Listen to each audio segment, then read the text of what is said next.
बाबासाहेब आंबेडकरांचा एक रूल तुमच्यापुढं पेश करतो आहे आणि रूल तुम्हाला ऐकायचा आहे. बाबासाहेब कशी बोलतात ते पाहिजे तुम्हाला.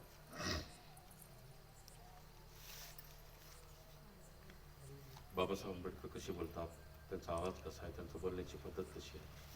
कुणी पोट आड केलं म्हणून बाबासाहेब होत नाही, तर बाबासाहेब कशी बोलतात हा एक अनुभव आपल्याला ऐकायचा आहे. बाबासाहेब आंबेडकर एक दिवशी त्यांच्या निवासस्थानी बसलेले होते. खुर्चीवर सोफ्यावर बसलेले होते. असे बसले असताना ते 5 मिनिटात हसत होते, 5 मिनिटात रडत होते. शेजारच्या एका माणसाने विचारलं की साहेब असं का करू लागला तुम्ही, 5 मिनिटात हसताय 5 मिनिटात रडताय, नेमकं भानगड काय, कशाबद्दल असं करायला लागला तुम्ही, कशाबद्दल तुम्ही असं, नेमकं काही कळलं मला तुमचं, तुम्ही हसताय 5 मिनिटात 5 मिनिटात रडताय, भानगड काय. तेच बाबासाहेब बोलायला सुरू करतात.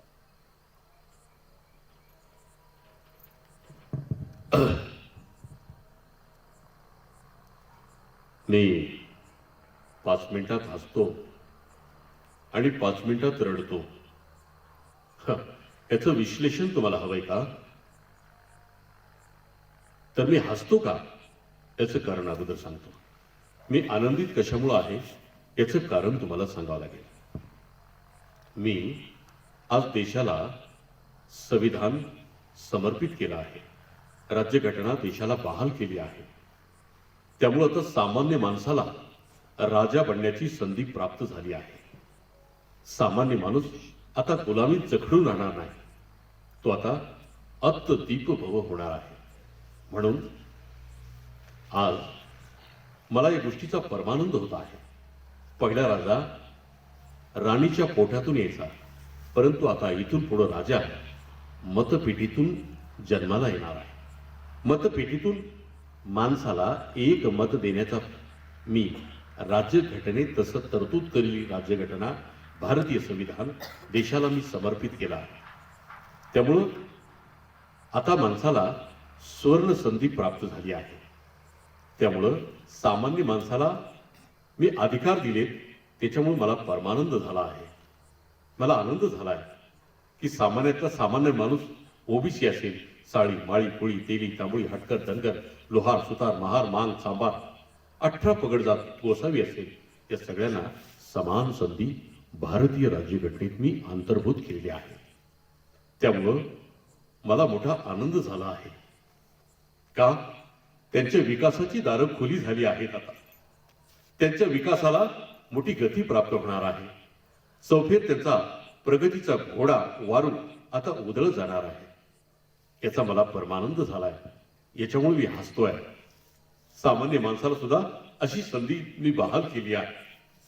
जो गावकुसाच्या बाहेर राहतोय त्याला राजा बनण्याची संधी आता.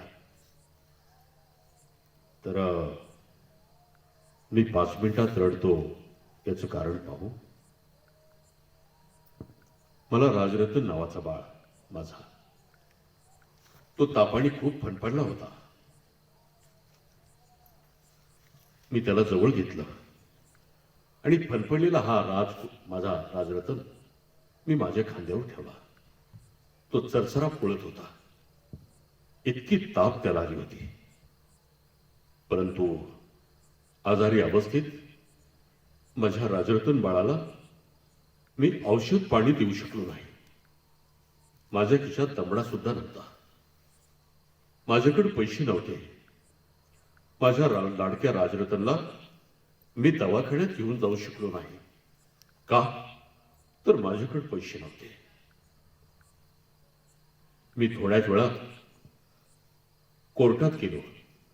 रमाला बोललो, रमा, राजरत्नची तब्येत बरी नाही ग. मग मी कोट घालून कोर्टात जातो. एखादी केस भेटती का, त्याच पाहतो एखादी केस भेटती का. राजरत्नची तब्येत बरी नाही ना. मी कोर्टात पोहोचलो. कोर्टात पोहोचल्याबरोबर रमाचा भाऊ शंकर माझ्याकडे धावत पळत आला. साहेब, मला का, चला ना, राजरत्नची तब्येत बरी नाही. परंतु शंकर, मी आताच आलोय ना. चला चला, रमाबाईंनी बोलावलंय. शंकर, पुढे चला, मी आलोच होता. चला पुढे. लगेच घरी आलो. घरी आलो तर बघतोय तर राजरथनची तब्येत तो डोळे उघडे नाही. रमा मात्र लटपटली. रमा मात्र घाबरली. रमा तिच्या पायाखाली ती वाळू घसरली.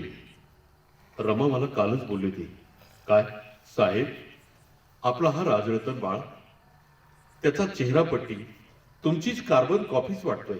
तुमच्यासारखीच नाकाची दांडी आहे, तुमच्यासारखेच ओठ आहेत, तुमच्यासारखंच कंपाळ आहे, तुमच्यासारखीच हनुवटी आहे आणि तुमच्यासारखंच हा गव्हाळ वर्णाचा आहे आणि त्याच्या हालचाली खूप गतिमानच आहे. साहेब, हा आपला उत्तराधिकारी आहे. अशी 2 दिवसापूर्वीच माझी राम मला बोलू गेली. परंतु राजरतन डोळे खोलत नाही. रमा मात्र चिंतित होती आणि थोड्याच वेळात माझ्या राजरतन बाळाचा औषध पाण्या वाचून तरफडून तरफडून तरफडून मृत्यू झाला. मी काहीही करू शकलो नाही. पण हा राजरतन का मृत्यू पावला? तर त्याला औषध पाणी न मिळाल्यामुळे त्याचा तरफडून मृत्यू झाला. परंतु आता मी भारतीय राज्यघटनेत अशी मी तरतूद करून ठेवली, सामान्य माणूस सुद्धा आता राजा बनणार आहे, तो सरपंच बनणार आहे, एखाद्या पक्षाचा तालुका अध्यक्ष बनणार आहे, एखादा जिल्हाध्यक्ष बनणार आहे, तो शिक्षण अधिकारी होईल, तो अधिकारी होईल, लाल दिव्याच्या गाडीत फिरेल आणि त्याला पैशाला कमी पडणार नाही. का? राजा बनण्याची संधी मी भारतीय संविधानामार्फत दिली आहे. आता जन्माला येणारा राजरत्न सुद्धा औषध पाण्या वाचून तरफडून मरणार नाही. पोटातला राजरत्न सुद्धा आता तो तरफडून मरणार नाही. का? कारण त्यांना आता पैशाचा तुटवाडा नसेल.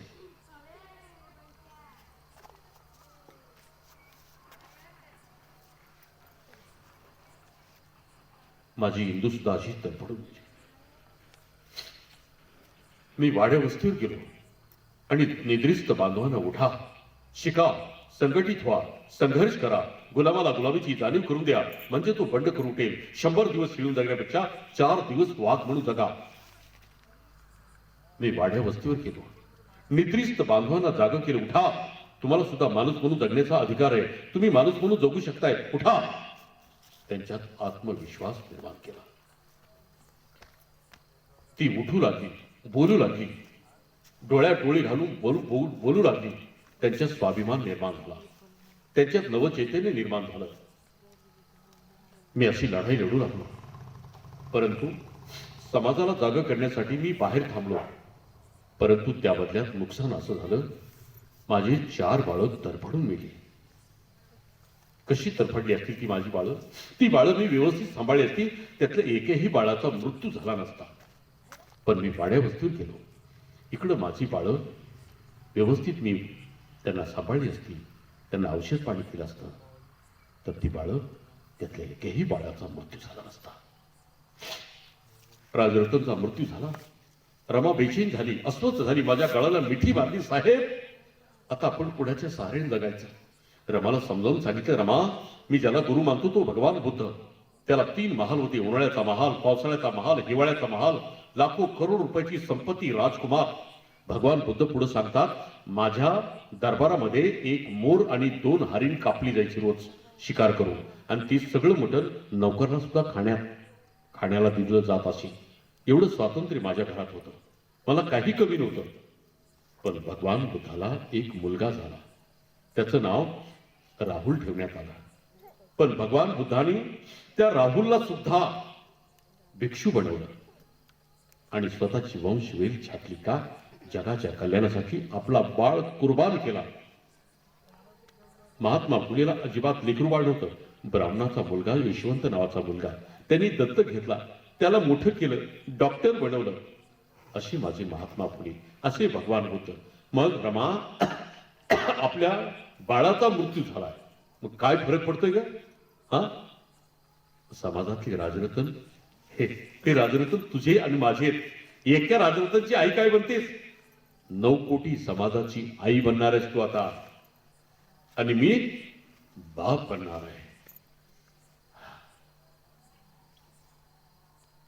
असं माझा राजरतन तरफडून मेला, असं माझा गंगाधर तरफडून मेला, अशी माझी हिंदू तरफडून तरफडून पुण्या समाजातली बाळ अशी तरफडून मरू नयेत म्हणून पंजाब मधून संविधान सभेवर गेलो. मी जर गपगार बसलो असतो तर माझ्या समाजाला शाळा शिकण्याचा अधिकार होणार नाही. त्यांच्या शिवता शिवत अस्पृश्यता वाढत जाईल. त्यांचं कल्याण होणार नाही. त्यांना गाव कुसा बाहेर कुत्र्या मांजरासारखं जीवन जगावं लागेल. म्हणून संविधान सभेत प्रवेश केला. हे माझ्या हसण्याचं, हे माझ्या रडण्याचं कारण आहे की माझा राजरतन किती तरफडला पण समाजावर अशी वेळ येऊ नये. समाजाचा राजरतन तो तरफडून मरू नये. त्याला औषध पाण्यासाठी पैसे मिळावे म्हणून राजा बनण्याची संधी मी माझ्या संविधानाच्या मार्फत तशी तरतूद केली आहे.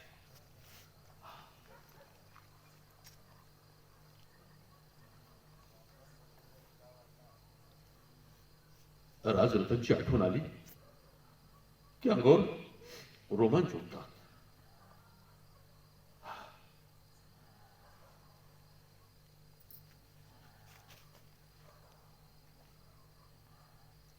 इतका भाव माझा तरफडला,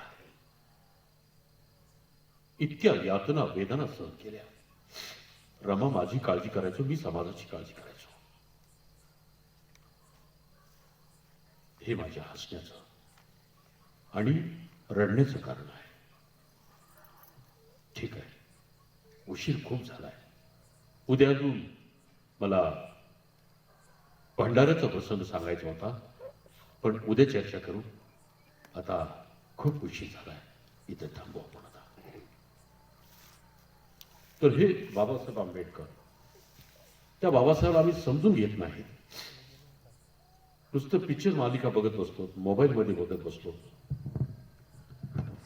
जयंती म्हणजे अशी जयंती सादर करतोय जसा बैल पोळा चाललाय.